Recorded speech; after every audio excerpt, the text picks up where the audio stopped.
मी ज्योती राठोड आणि तुम्ही ऐकत आहात मराठी वाचन लेखची आजची बोधकथा विवेक आणि उपकार.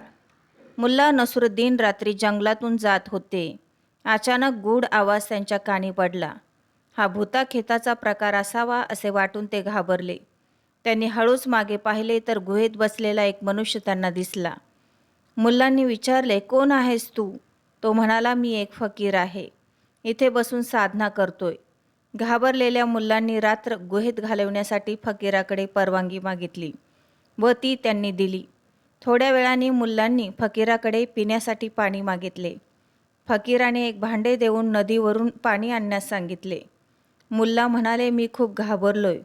तेव्हा फकीराने स्वतः पाणी आणण्यास जातो म्हणाला. तर मुल्ला पुन्हा म्हणाले, तुम्ही गेल्यावर मला इथे भीती वाटेल.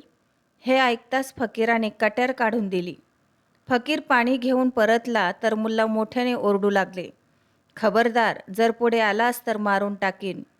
फकीराने आपली ओळख सांगितली तर मुल्ला म्हणाला, कशावरून तू भूत पिशाच नाहीस? फकीराचे रूप घेऊन भूत पिशाच येऊ शकते.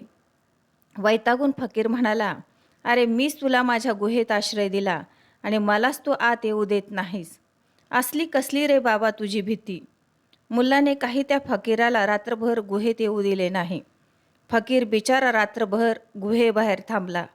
सकाळी मुल्ला उठले व जाऊ लागले. जाताना फकीराला म्हणाले, भाई, मला माफ करा, पण भीती अनेकदा माणसाला विवेक सोडायला भाग पाडते. त्यावेळी तो उपकारकर्त्याला सुद्धा विसरतो. भीतीमुळे माणूस काही वेळेला विवेक गमावतो आणि उपकारकर्त्याला विसरतो. त्याचे उपकार विसरून जातो.